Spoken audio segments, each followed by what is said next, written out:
Order! Order! You are an incorrigible delinquent at times. Behave yourself, man!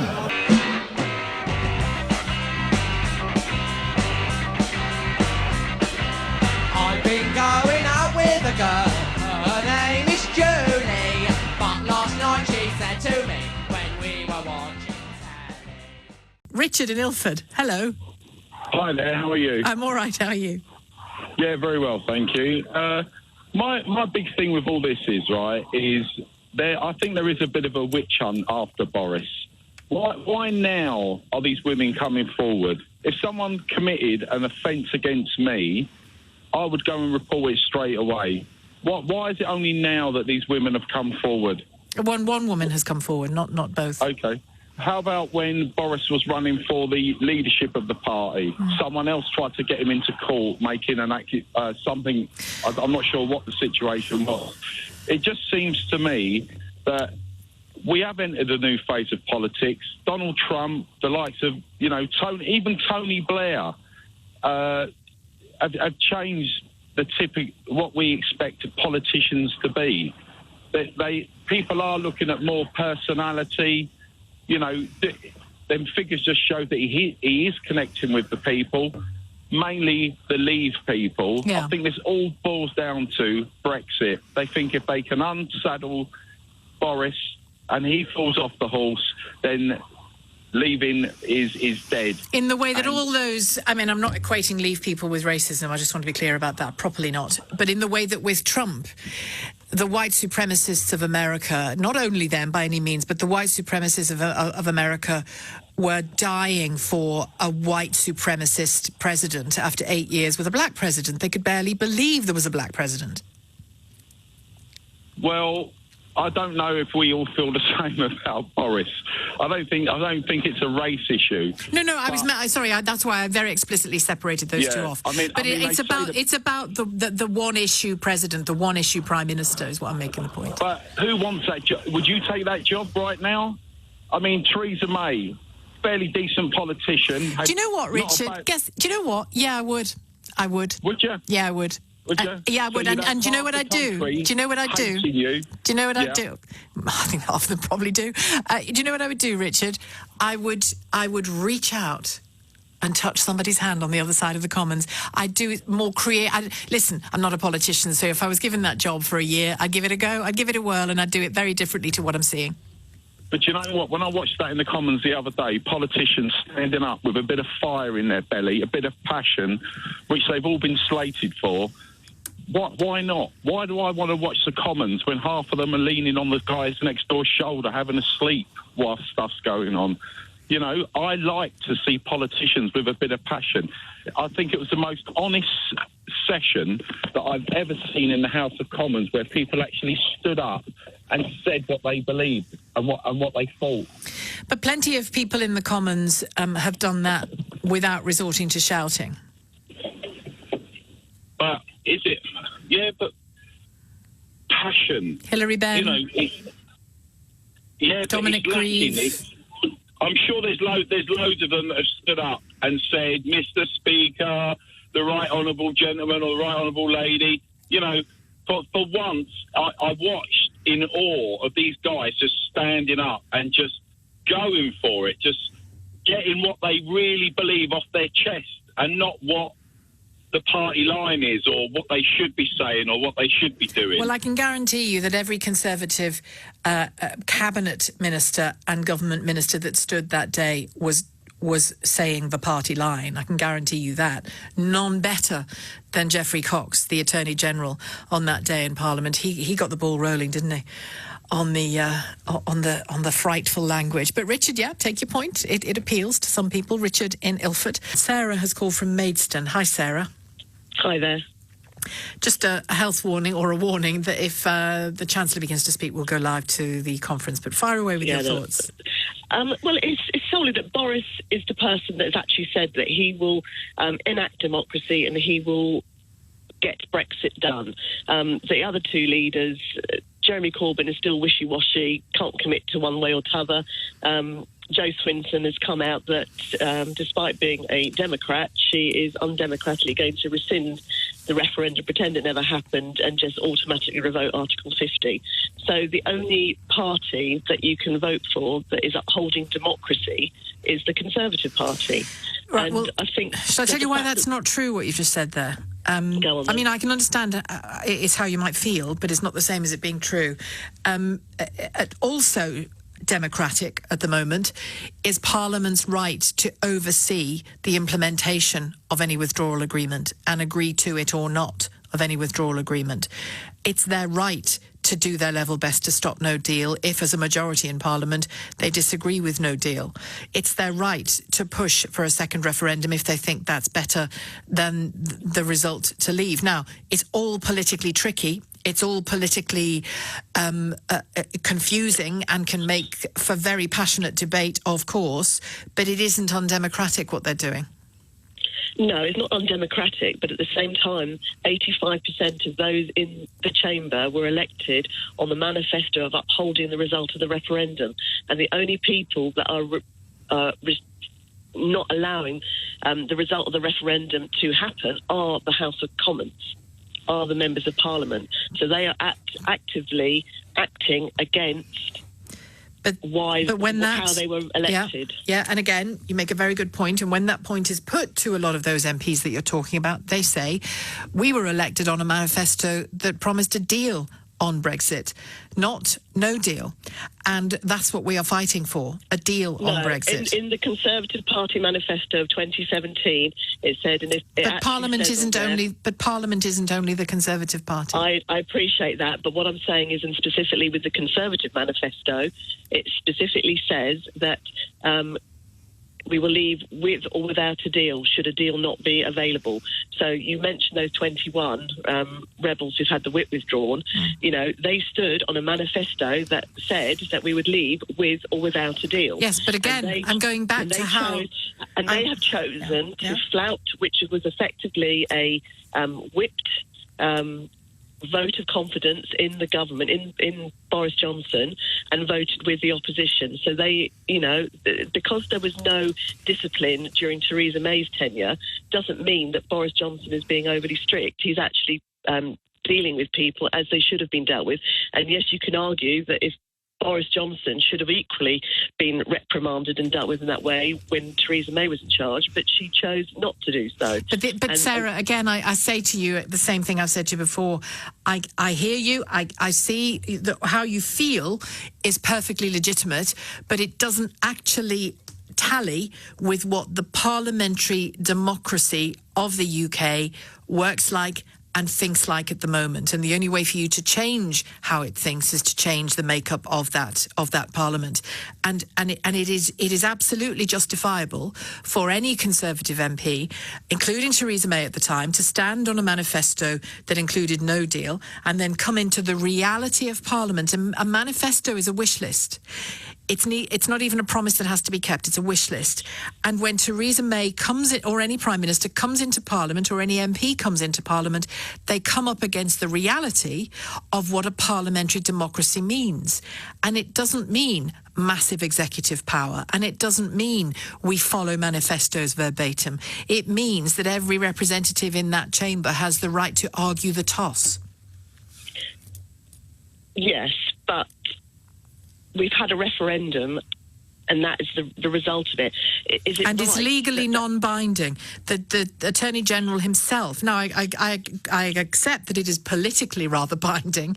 Legally it's not, but politically, given what was said at the time, given what's been said since, it feels binding. But again, this is about the difference between feelings and actual hard facts, sometimes hard legal facts. It isn't binding. The Attorney General, Geoffrey Cox, himself said it less than a week ago.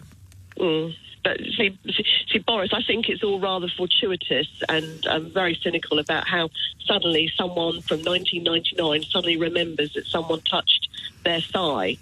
Maybe I doubt she suddenly remembered it. I doubt she suddenly remembered it. Why is it coming out now? It is politically motivated. You cannot complain about something 25 plus years after the event. We are living in a completely different. How about this then, Sarah? If it happened, with different norms. if it turns out, society's changing all the time. If it happened, if it turns out that these allegations are true, would you call Boris Johnson's denial of it politically motivated? He hasn't denied that it happened. He has. The thing is, you and I both know, as you've just said to Theo Usherwood, people get groped now. Situations in 1999 in offices were completely different, and what was acceptable then? They weren't. Well, I don't know how old you are. I'm 50. I'm 53. 20, 30 years ago, if somebody had put, if somebody had put their hand on the top of my thigh at dinner, that made me sit bolt upright with fright, and then think immediately, I can't speak about this because it's work, I would have regarded myself as having been molested. But that's a conversation for another day, I suppose. But Sarah, thank you very much indeed for your conversation. Sarah in Maidstone. The idea of national unity. James in Hornchurch. How realistic is it in your view, James? Good morning. I think it's totally unrealistic. Look, let's just face it. The Greens, the Lib Undems and Labour are hard left. They are Trotskyites. Now, I don't know the Lib Dems are Trotskyites, my friend. Oh, please, mate. These people are pulling a hard left. Well, there's no reasoning with these people. They've got a one-track mind. They want what they want, and they're heading that way. Swinson is undemocratic. Okay, we all know what she is. They're like, I'll tell you what they're like. They're like socialists, where they're like it's like the thing for the kids. It's like keeping the kids out. Don't scare the kids with communism. Just give them socialism. I respect the passion of your views. What, you don't think anybody could lead a government of national unity then, James? Do you know what? And I'm going to surprise you now. Some people will scoff at this, but I'll tell you why. I believe Nigel Farage could do it. And the reason why is because he's a common sense, middle of the road man. Okay, my dear chap, do you not realise that suggesting Nigel Farage would be like me suggesting Joe Swinson or Jeremy Corbyn to you? No. Hear me out. Well, go ahead. When he's put together the Brexit Party, he's brought in people from the left, sensible people, not hardline lunatics. He's brought in sensible, old school, classic liberals, which is what I agree is. I don't mind them type of liberals. I think they've got their heads screwed on. What liberals Nigel has he is the one brought in? who's got the minerals, frankly, to be able to listen to reason, and I believe that's why he would be a good. You do realise. Sorry to talk over you, sir, but you do realise if you had to identify a Marmite politician in this country at the moment, i.e., you love or loathe, and I'm not offering a personal opinion here at all. I'm just saying, surely you would agree Nigel Farage is the Marmite politician of our times. The reason why he's the Marmite politician is because of the hardcore. Okay. So if you allow, I'm glad that you've allowed that, Jane. So if you allow that he is, and again, I'm offering no opinion. If he's Marmite, he's never going to unite the people who hate him, because if you don't like Marmite, you're not going to have it on your toast. Back to my original point is that it's never going to happen, because all across Europe and all across the West, people are either pulling to the left or pulling to the right. People are stuck in their views now, and they ain't going to change. All right, James, I'm grateful. Thank you. To the emails, texts and tweets, Tuchin in Ealing, stop calling it a government of national unity. A grouping of opposition parties representing a half or less of the population is not national unity. National unity is when all the parties join together. Chris asks, does Joe Swinson ever reflect on her utter hypocrisy? How can it be a government of national unity when it be made up of people who want to overturn a huge democratic vote? Don't they care what they are destroying? It's our democracy.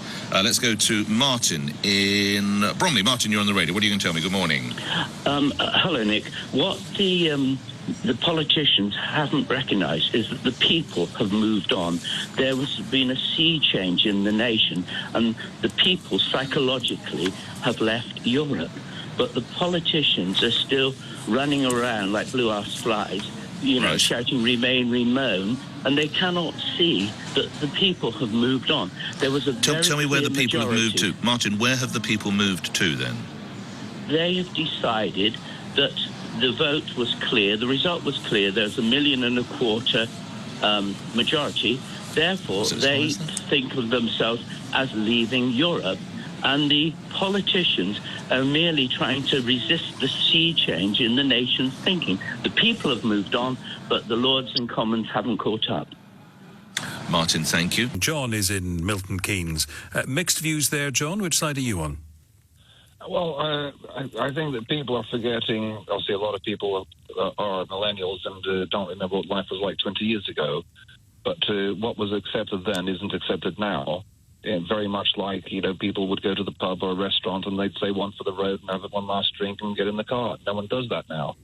And it's the same with that sort of thing. And 20 years ago, it was, even though it's wrong, it was common practice to tap a girl on the bottom or touch her leg. It was wrong, but it was something that used to happen 20 years ago, just like having a drink before leaving the pub used to happen. So you can't judge something that happened 20 years ago by today's standards. Having said that, he did deny it in a one-word syllable, no, when he was asked about it. And then, obviously, it does take a while for someone to report something like this, but it does make you wonder that now that she's got a new job in the Times, that all of a sudden she wants to get people reading her column and therefore might make an allegation that may or may not be true. It's her motives you worry about more than his? Sorry, I don't listen to the question.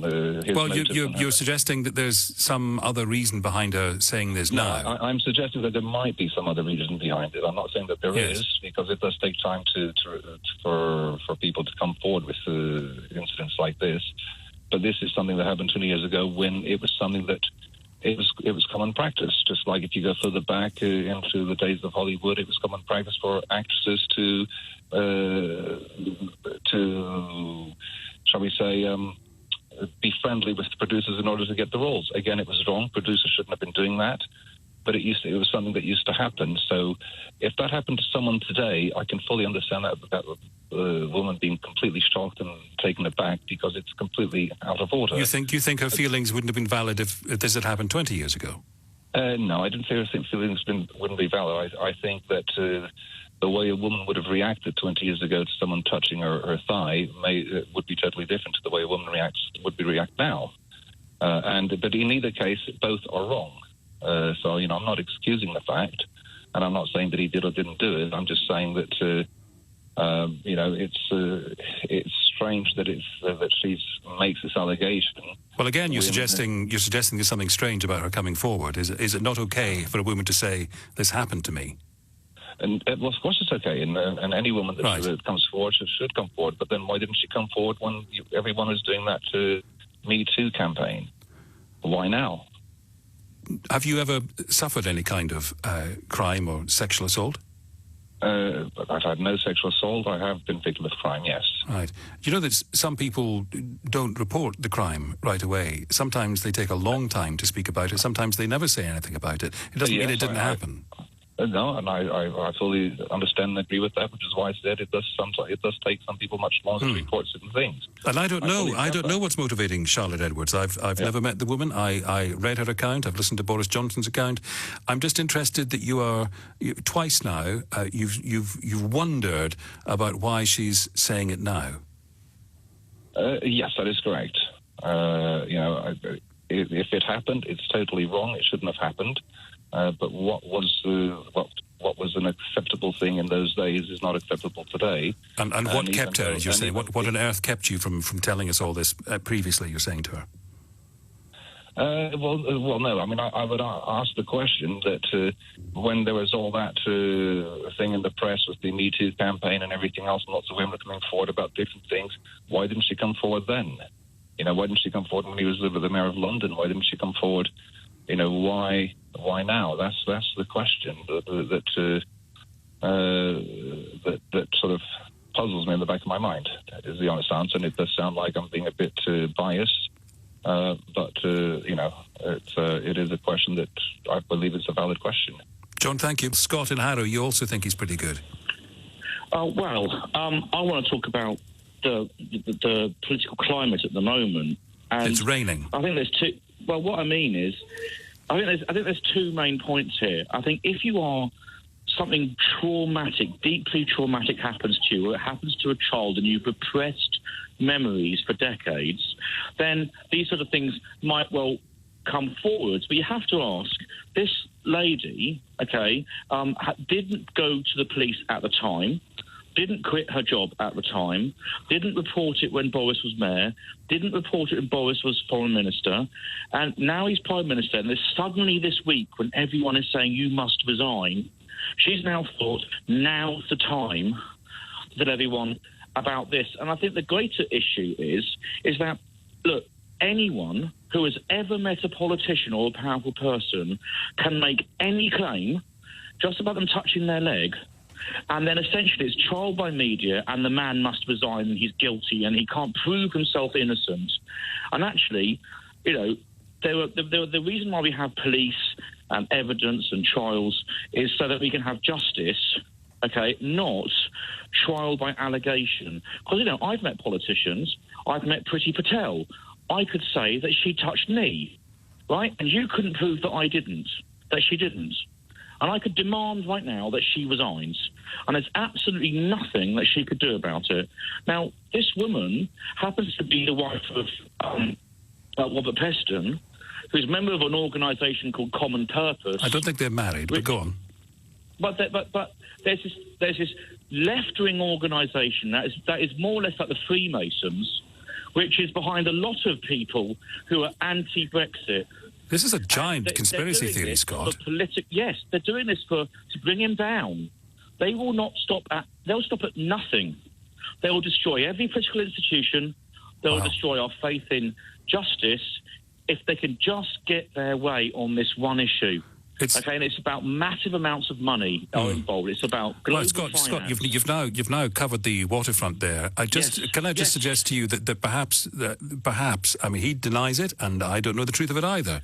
But if she believes this happened and she says this happened, is it not appropriate if she gets a column in a newspaper, she should write about it in the week of the Conservative conference? No, it isn't appropriate, because what she should shut up, should she? She's making an allegation, okay, against someone, and what's happening is she's timing it to have maximum political damage. Well, I think she was timing it because she got a new column in the paper, Scott. But thank you. Point taken. A 25-year-old actress is taking a theatre to court after she was dropped from playing the main role in The Colour Purple.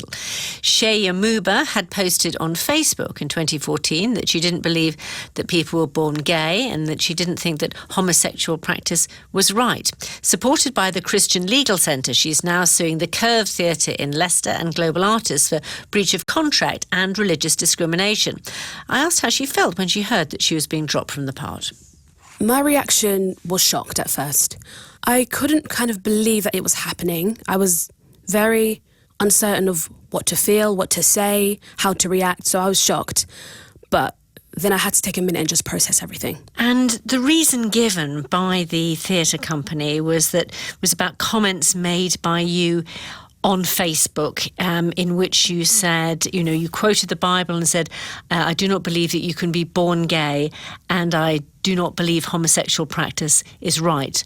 And it's that which led to the fact that you're no longer in the play. Do you stand by those comments? Oh, yes, I most definitely stand by those comments. I believe what the Bible says about what God has called us to do is called us to live as man and woman. So yeah, I definitely stand by the word of God because that's what the Bible says, and I believe in the word of God. Your fellow actor, Aaron Lee Lambert, he's currently in Hamilton, he says, do you still stand by this post, or are you happy to remain a hypocrite? Seeing as you've now been announced to be playing an LGBT character, I think you owe your LGBT peers an explanation immediately. How do you respond to that? My interpretation of the character, I was going to play Celie. I don't think she's a lesbian character. I would say, in terms of the role of Celie, she starts off as a 14-year-old black woman in the state of Georgia. So there is so much to Celie, so much complexity, so much struggles. She's raped by her father and is impregnated by her father. Also that she loses her mother at a very young age. I feel like there is so much to Celie and she's trying to understand who she is. So I would say to this person, you can have your opinions, but I'm not a hypocrite. I will interpret The Colour Purple in my way. But do you accept that what you've said will be regarded as very offensive by many, if not the overwhelming overwhelming majority of gay people in this country. I don't see why it is offensive. Anything that I did say was not intended to be offensive, because I was quoting the Bible, what my belief and my belief system, my faith. But there are many things in the Bible that were written a very long time ago. Does it mean that they're literally true now? Yes, that's my answer, yes. And what do you plan to do in terms of legal action on this case? We decided with Christian Concern to take the theatre and the agency to court, because I definitely feel like I was expressing my belief system on Facebook, and it was 4 or 5 years ago. Does that mean I can't perform? I suppose it's only come to light now, so people only know that these are your views. No, it hasn't come to light. I've been a Christian for that long. When people have asked me about my faith in these casts, I would tell them what I believe. I believe in the Bible. People ask me questions and I answer them. They know my faith and they know what I believe, but it has never stopped me working. I've never made people feel less or less loved, because they know that I'm a Christian and they also know my character. So just because I believe those things doesn't mean we can't work together or can't be friends or can't have those kind of conversations. It's beyond disagreement, though, isn't it, when you talk about gay actors actually being sinful. In your Facebook page, that's what you say, that it's that homosexual practice isn't right and that it's a sin. Yes, just like stealing is a sin, just like being jealous is a sin. I would also definitely say, even if I do think it's a sin, I can't be hateful towards you, because it's not, first of all, it's not right, and second of all, it's not even Christian. Shelagh Amuba talking to me earlier. We must talk about the speech from the Prime Minister later today. Anthony is in Ealing. He's going to lay it on the line or talk tough. What do you make of that, Anthony? Good morning. Oh, thank you very much, Nick. Well, like you, I'm a reluctant Brexiteer, a reluctant leaver. I think it's tragic we have to leave, but we have to leave. And I'm just disgusted with these silly anti-Brexiteer. They've got no argument whatsoever. We voted to leave. It's silly, absolutely stupid to say no mandate for leaving without a deal. That wasn't on the ballot paper. If it had been on there, I would have still voted to leave anyway. But the point is, it's so stupid to say that. The EU is the people we blame. They could give us, be reasonable instead of acting like a bunch of Nazis at the moment and give us a good deal. Hold on, whoa, okay, I'm not cutting. Please don't yet use words like Nazis and everything like that. Let's try and just turn. Someone has now actually got psychosis as a result of Brexit, Anthony. So let's just come back to that. Do you think, let me put this to you, do you think that tough stance lastly will work, Anthony? Well, I don't care. I mean, they've got no argument at all to saying it wasn't on the ballot paper. It wasn't on the ballot paper. And the point is, if the EU were a decent lot, they owe us. They owe us respect for what we did in the last war. Well, how long does that carry on? I appreciate my dad served in it, but... They wouldn't have a country if it wasn't for us and the Allies. They wouldn't have it. Okay, but how many years do we say that? Is this forever that Europeans, in a way, almost need to nod or bow as we walk past them to say thank you? Does that go on forever? Well, it seems to go on forever for the Jews with the Holocaust. And I think we're there now. I think we'll end it there. All right, Anthony.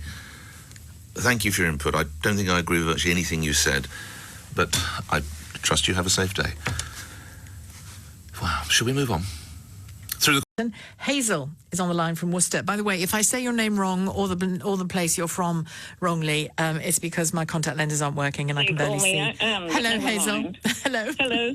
Hello. Hi, how are you? This discussion about the Irish border, there was a speaker on much earlier today with a different presenter who explained thoroughly that the real problem with the Irish border at the time of the Troubles was the fact it was the British Army that were patrolling it. And obviously it was considered border country and there were terrible troubles there. In fact, I was living out there when that happened. It occurs to me that because Southern Ireland is in Europe and we may not be, the responsibility for that border becomes Europe's because they have to protect their own border. So I wonder how... But it's ours as well, isn't it, Hazel? Yeah, but if it was the Southern Irish or the EU that were patrolling that border and not British soldiers, no doubt it would be received differently by the people who are concerned about the peace movement being damaged. But it has to be a mutual... But by the nature of a border, it has to be mutually controlled, doesn't it? Not just on one side. Well, they're talking about doing it technologically, but if ever it needed more than that, or if that didn't work, then it would be the EU's responsibility to tighten up, if you like, on border control, not the British. It would be both. And it was the British presence that caused the problem. But it would be both sides' responsibility. It would be both, but it doesn't need to be patrolled from the north if the EU's doing it from the south. And when you say it was the Brit, I mean, I don't want to go too much over the old ground of the Troubles and the border and all the rest of it, but because God forbid we should ever return to that. But when you say it was the British problem, the British presence in Northern Ireland, the fact of Northern Ireland being part of the United Kingdom, yes, was a huge contributory factor to the problems therein, to the Troubles, because some of the population liked that, some of the population didn't, put very simply. But the patrolling of the border at the height of the Troubles, I mean, it had to be done, didn't it?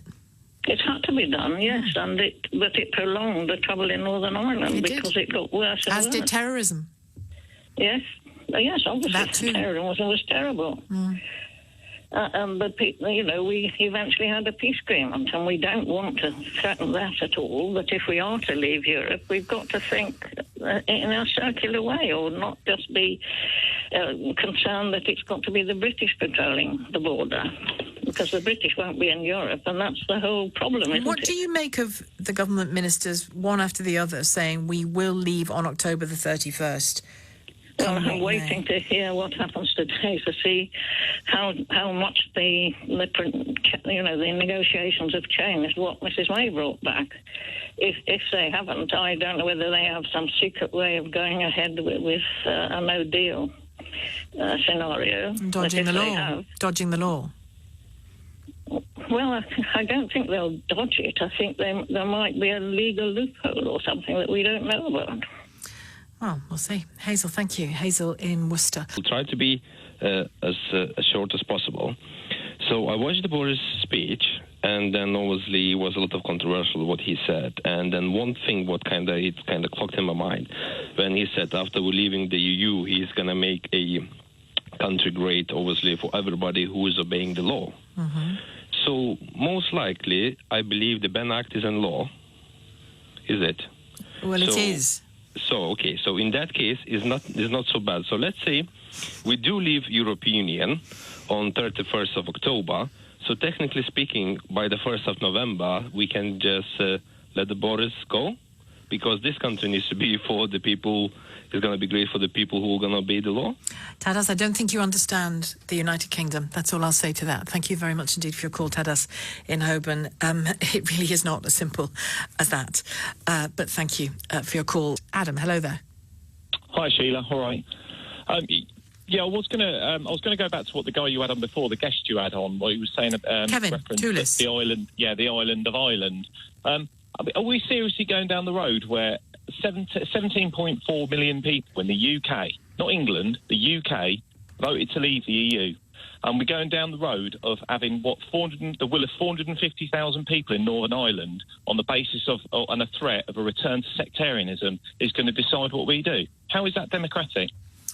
Well, I hate to break it to you, but the fates of Britain and Ireland, not just the north, but the south as well, are inextricably linked because of the British. And they always have been, Sheila. Yeah, and they are. So I'm afraid you're going to have to get over that, like the rest of us. Northern Ireland is in the United... And I'm Anglo-Irish, same as you. Yeah. But Northern Ireland is in the United Kingdom. And there's 2 million people live in Northern Ireland, and not even 1 million of them turned up to vote. And only just 55% of those people voted to remain, and they're the ones that they're going to dominate and have a stranglehold over what happens to the UK. No, because it's a hurdle that no one is allowing us to cross. The Republic of Ireland has a Republic of Ireland is a sovereign nation. Yeah, but it's a negotiation. It's a negotiation, Adam, and it involves the Republic of Ireland in a monumental way. And it is the country that has the border with what will, if we leave the European Union, be the border with the European Union and the United Kingdom. You can't erase it. It just is like fresh air is. It just is. I agree with that, and I hope the Good Friday Agreement carries on. But over the threat of sectarianism, that wants me even more to stand up to it, because that doesn't scare me. Because and what people seem to forget, and your guest completely forgets when we talk about Ireland, the island of Ireland. It's a new thing, that, isn't it? The island of Ireland. It's almost like we have a stranglehold over the north. 45% or just more more than 45% of the Northern Ireland, the people think they are British. And we always only ever think about the ones who don't. You think we have this stranglehold over this country, and we're dictators, and they don't even want to be part of us. How do we only think about the ones who don't think they're British? How is that possible? Alternatives. How is that possible? Given that, how is that possible? Given that the party that represents those who very much do think they're British is in the government, essentially. Well, I'm glad that you said that, because you very rarely hear it. All you ever hear about is... That's not true. You hear it all the time. Well, your expert was on who spoke about the Good Friday Agreement and has written books, and he said the other alternative is for a united Ireland. Well, what about the million Northern Irish that are British that don't want to be part of Ireland? How is that going to erase the problem? But he made that point. It just won't be our problem anymore, will it? It'll be Ireland's problem. No, but he made that point as well.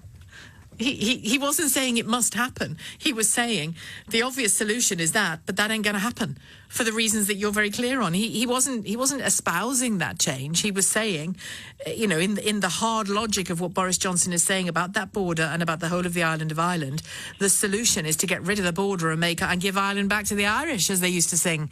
But that's not what he was espousing. He was just saying if we're in the land of what can happen logically, that's one of the things that can happen logically.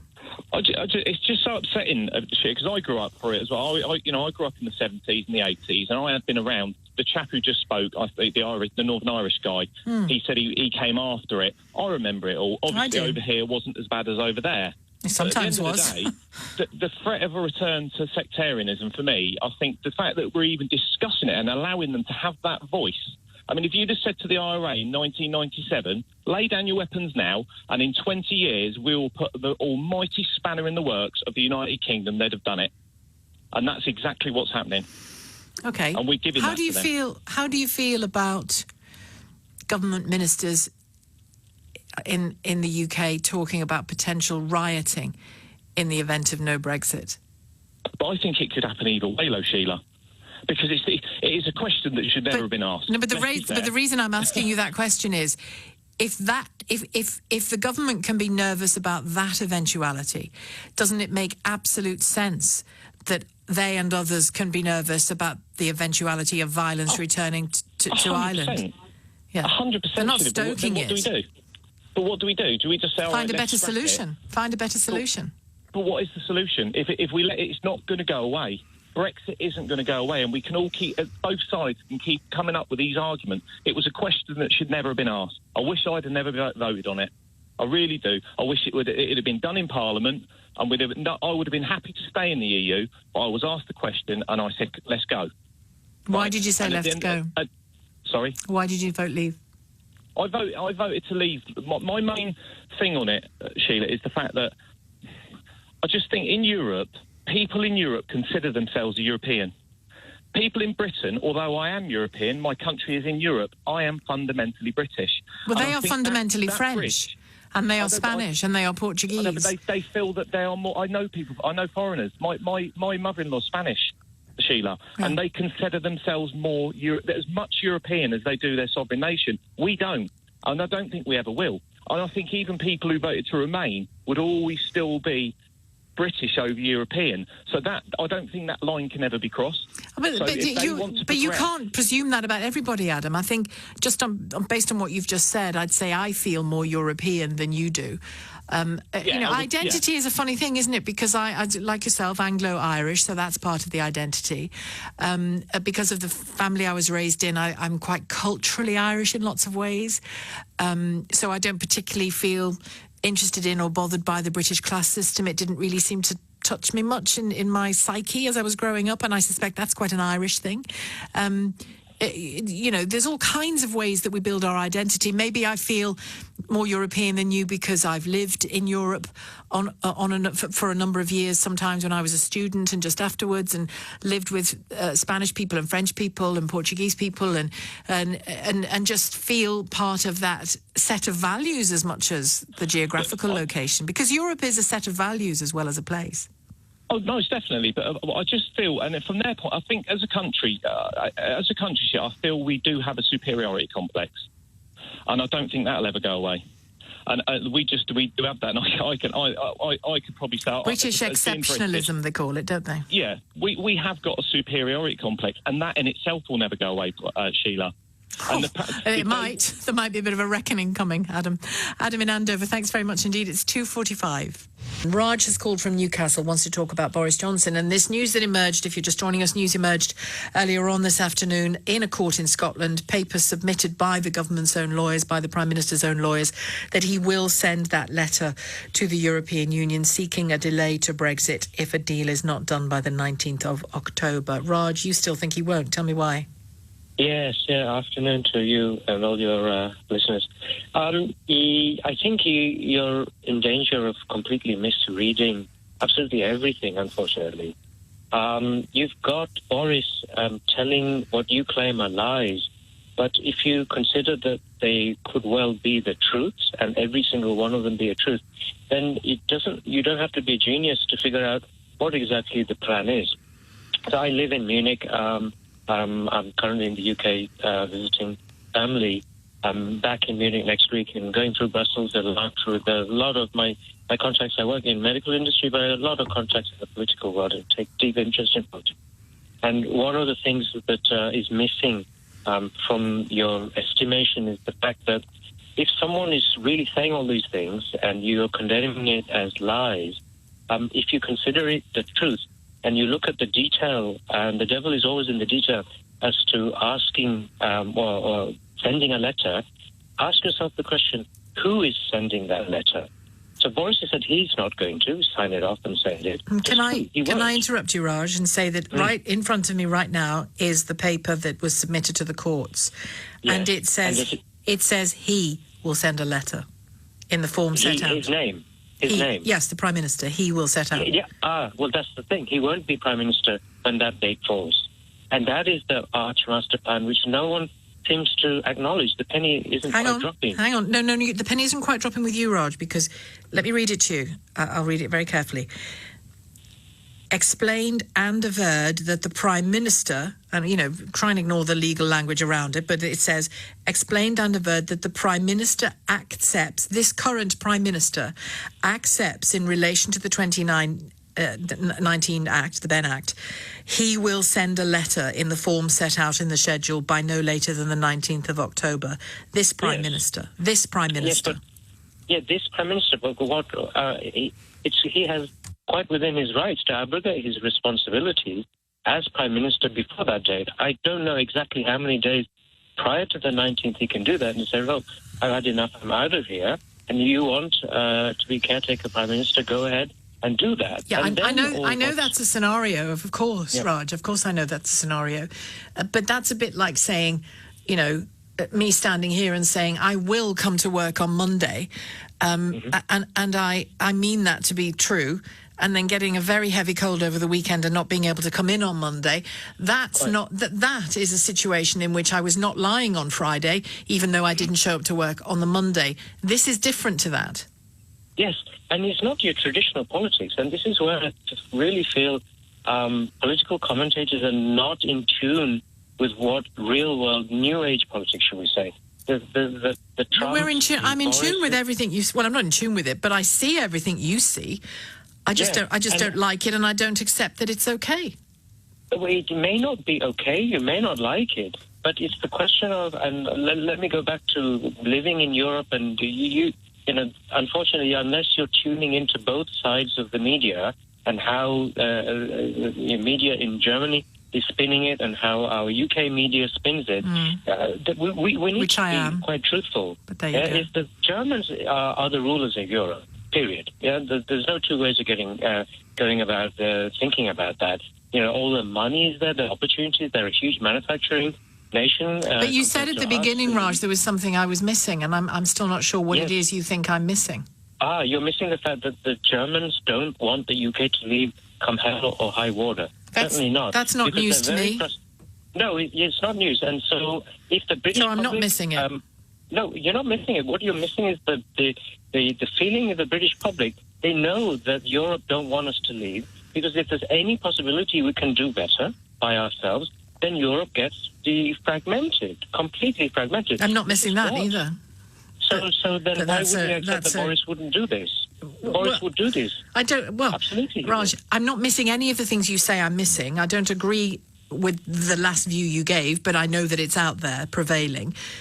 But none of that adds up to, therefore it's okay for the Parliament for the Prime Minister to mislead the Queen, to lie repeatedly in Parliament, to lie to me, the voter, to lie to every interviewer that he speaks to lie on the podium when he speaks. But he's not. He is. No, he's not lying. He's not lying because he hasn't done that. You can't say, I'm not going to send that letter. Under no circumstances will I send that letter. Under no circumstances will I send that letter. The line is he's one of those old Raj, answer historians. That. Under no circumstances will I send that letter. There are no circumstances in which no circumstances in which I will send that letter. Well, his backbone is all about I'm doing this in the interest of the country. Yeah, and the country is shackled into Europe. Yeah, for all of the the good, better, worse. We can debate this. Well, I can't really be bothered debating it anymore, and I haven't got the time to because it's 3:30. But I refuse to accept your proposition that he isn't lying just because it might not come about. I refer you to my analogy of me saying today I'll turn up to work on Monday, but if I get hit by a bus on Sunday, I won't, will I? John is next in Barnet. 0345 6060 973 is the Conservative Party your home. John, is the Tory Party your home? It is now, yeah. It's great. It's great to have Boris back, Boris, because he wants to get us out, and he will do. And if he has to break the law, so be it. I'll go to prison with him. Because you haven't got enough prisons to put 17 million people in prison, for starters, Eddie. And as for the 21 people who were kicked out of the party, they were liars. They voted for Article 50, and Article 50 says, after 2 years of negotiations, we leave without a deal. Now, all these people you keep talking about, Soames and Dominic Grieve and Rory Stewart, they're supposed to be intelligent men. Didn't they know what they were voting for in that Article 50 Did Boris Johnson know what he was voting for when he voted for Theresa May's deal? Who? Boris Johnson. He voted for it once. That was on the last one, because we thought we might get stitched up. Right. But now he's got his own thing, and I hope you get an election because he'll win by a landslide. You don't know what the feeling is like out here, Eddie. That's why I'm asking, John. That's why I'm asking. Parliament, we're sick of what's happened to Parliament, and thank God Rory Stewart's gone. I wish he would have gone years ago. The man's an absolute wet. He always has been. He should have been in the Liberal Party a long time ago. What makes him wet, John? People like Sarah Wallison. What makes him wet? The old Lib Dems there. She's the one that put a bill in. What makes him wet? You have to take a by-election. Where's her by-election? John, what makes him wet? Well, I'm looking at the policies he comes out with. Did you hear him in that leaders' debate? We've got to bring them all round together and talk. What's he talking about?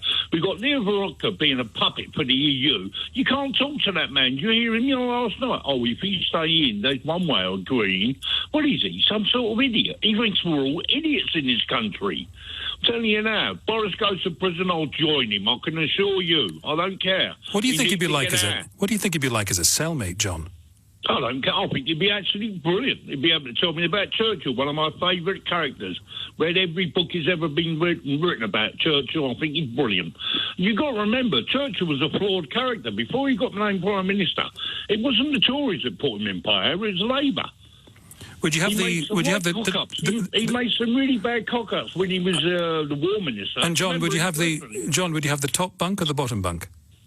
I'm heavier than Boris, so you'll have to have the top bunk. Well, you can sort that out when it happens. John, thank you. Hope the day doesn't come because I'd miss you phoning in. Anne is in Boston. Hi, Anne. Hello, Eddie. Are you a Conservative? I'm very well. How are you? Oh, frustrated again. Well, just to tell you that I've voted Conservative all my life. I stopped voting for Conservatives when they got rid of Miss Margaret Thatcher, and I didn't forgive them for at least 2 elections after that. But now I'm back voting for them again. Why? Because I couldn't possibly ever vote for Labour because they bankrupted us. People seem to have forgotten that. We've had 10 years of trying to get back on track because of Labour. How people can vote that, I don't know. I know the Conservatives blamed Labour, but there was a global economic crash, wasn't there? No, they spent all the money, but I don't know why the Shadow Chancellor didn't tell us about it at the time and bring one of these so-called laws in that they're doing now to stop them spending it all. Why didn't they do that? And when you look at Boris Johnson, Anne, do you think there's a man I can trust? Goodness knows. I hoped that he would do what he said he would do, but he's been thwarted and he's not as clever as I thought he was. Anne, good to hear from you. I know he's a moron.